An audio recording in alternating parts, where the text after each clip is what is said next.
Hi folks, it's me Michaela and welcome back to my channel. Today we're going to be talking about all of the books I read in June. I don't really have anything special to add about my life right now. I did finally film my spreadsheet tutorial video and posted that last week, so if you're interested about the aesthetic pretty spreadsheets I make and how to make one for yourself, be sure to check that out. I'll link it for you. But that's not what we're going to be talking about today, though I am using yet another spreadsheet. I have a problem. The problem is that I can't stop making spreadsheets. I don't really know if that's that much of an issue. Anyway, let's talk about June. I feel like June was a pretty average reading month for me. I did try to switch up, broaden my reading. I had done my mid-year book review and realized that I was not really achieving a lot of the goals I set for myself, as well as the 24 books in 2024 that I wanted to read, as well as the fact that I still haven't read all of the books on my 23 books in 2023. So I'm like so behind. It is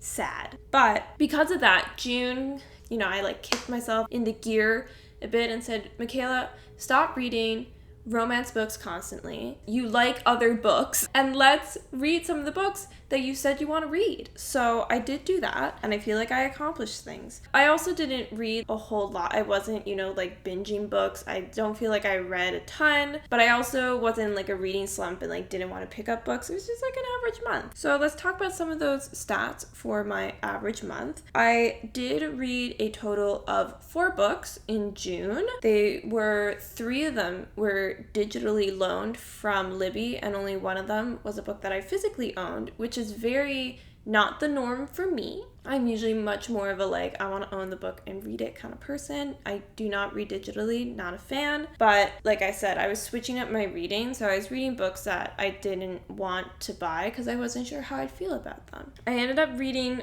4 different genres for all of those books. I read a romance, a fantasy, a classic, and my first nonfiction memoir. That's kind of exciting. I read a total of 1,644 pages in June, which is an average book length of 411 pages, so some pretty chunky books, getting up there in the page count, right? And that's an average of about 55 pages per day in June. And my average star rating in June was a 3.8, which is still pretty high, but we're going to talk about that. So the first book that I read in June was Jade War by Fonda Lee. I read this for my second episode of reading books I was supposed to read last year, and this is the second book in her Greenbone saga. I did really like this book. I gave it a 4.5. I thought it was really strong, and I thought the pacing ended up being really good, but I did find the beginning of the book to be kind of slow, and it also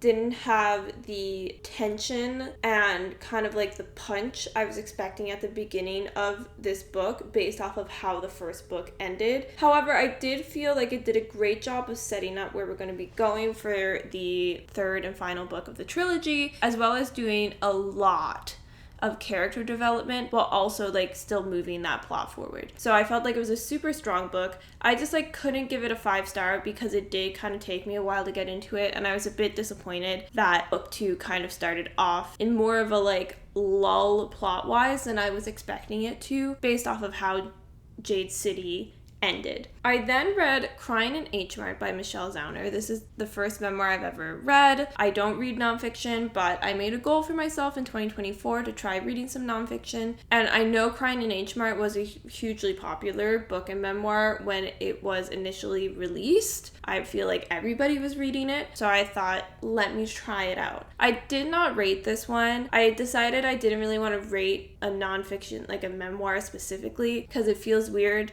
to put a rating on somebody's life story, that feels strange. That's kind of why my rating is not as accurate for my reading overall this month, because I did find this book to be really, really good. I thought it was super strong. I found the way that she linked her relationship with her mother and like food and her being part Korean. Like there's so many things that intertwined and felt so well written. She is a wonderful storyteller, and I think that it's a book that everybody can like either relate or gain something from. It's that kind of memoir, you know, even if it's like this is not anything you can relate to, it's very insightful to the experiences of like a Korean American community and identity, and there's just a lot. And it was good. I made a reading vlog for reading nonfiction for the first time. I will link that for you as well. I would highly recommend reading it, but I also just didn't give it a rating. But not because it wasn't good, just because I didn't feel like putting a number on it. So the third book I read was the second book I read. Wow, that's a weird. The third book I read was the second book I read. Okay, so the next book I read was the second book for my reading books I was supposed to read last year vlog, and that was The Picture of Dorian Gray by Oscar Wilde. I ended up giving this a 3.5 star. I did find it to be very, very slow in the middle, and it is a classic, so sometimes they're not quite as approachable because you're not going to really relate to them as cleanly. I don't find them as relatable, as easily relatable, because of the experiences of the characters being from like, a century ago. So that's something I find is always a barrier with classic literature, as well as, of course, just the fact that there's going to be a lot of references in classical literature that might completely go over my head or that I don't understand, because of course I'm not living in that time in which those references were probably well known. So things like that kind of hindered my liking of it. However, I found it to be an enjoyable plot, and there's definitely like you can look into it like a lot deeper. I personally just for this first read just wanted to kind of just read it surface level and see how I enjoyed it, and then perhaps on like a reread I would think more about like what is trying to be said through this plot, what kind of commentary the book is making, as well as probably like looking up some of those references that I just said I didn't get this time around. I just kind of was like, don't know what that's talking about, and just moved on. But the worst part for me was that like the middle of this book, I think it was like chapter 11 or something, it really was like, it felt like you could have just not read it at all, or it could have been like 3 sentences instead of this weird boring list almost. It was a very, very strange chapter. Was not a fan. But then also sometimes like just like funny things were being said, and like I would find myself having like a little inner chuckle at some of the dialogue that would be happening between the characters. So I did like the book. Not my favorite classic. I would probably read it again. I think I'd probably want to buy it to have it on my shelf, but this time round I just read it digitally. And then the final book I read in June was the book that I own, and that is Off to the Races by Elsie Silver. And then because this is the new printing of it, it also includes the Out of the Gate novella in the back of it. So this was kind of like a 2-in-1 book. So I gave it a 3.5. I kind of wanted to give it a 4, but it just didn't feel right. The pacing specifically of the plot didn't feel right. This is the first book in Gold Rush Ranch, by the way, and I believe this is the first book Elsie Silver wrote. After like realizing that, I gave it like a bit of grace, but I felt that the plot between the 2 main characters moved too fast for it to feel genuine. You just like dive into something instead of it feeling like a natural occurrence. Positive thing happened, and then before you can settle into like the happy moment, they're gonna like hit you, and then the impact of that doesn't feel as strong because you don't have in your head that like, oh well, the character's been like that now for like a period of time where this switch up is going to impact them harder than what appears in the book as you're reading it because of the pacing.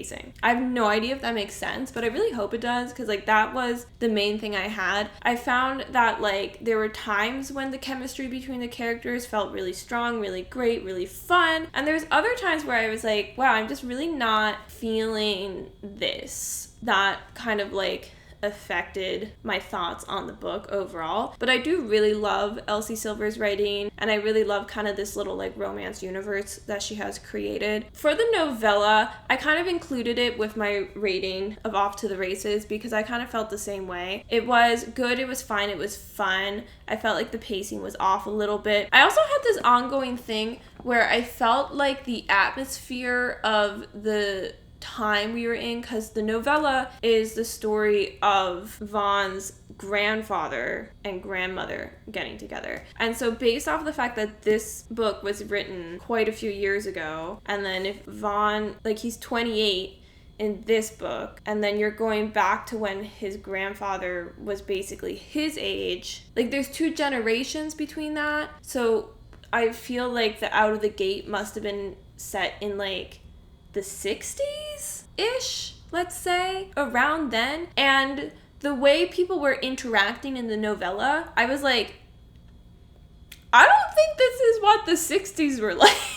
Like, it felt like reading a present day story, but then in my brain I was like, wait, this was supposed to be like decades ago. And it just kind of like threw me off a bit because like didn't feel natural to have that. So yeah, it was like a 3.5. Again, it was like, I liked it overall, had a great time, but there was definitely some things that were like taking me out of the story and reducing them, how much I was enjoying myself. I couldn't kind of just fully get like enveloped in it and just be like, hee hee hee, giddy giddy, happy with it. It just like wasn't there. So I felt like a 3.5 was the way to go for that. It just wasn't a 4, but it also wasn't a 3, so a 3.5.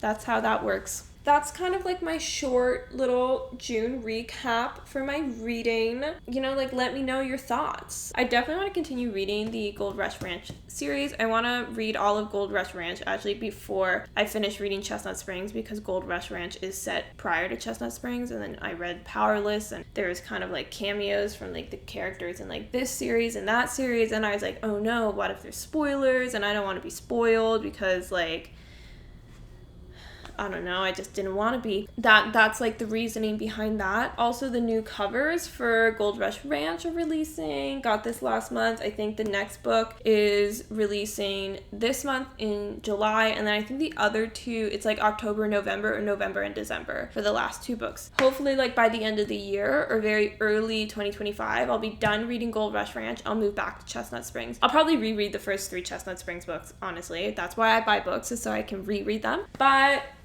yeah, there we go. That's my June wrap-up reading review scenario. If you like this video, make sure to give it a like, give it a little thumbs up. If you happen to like me, consider subscribing. I'd be happy to have you. And with that, I will see you in the next one, and I hope you're having a wonderful day today. Bye-bye.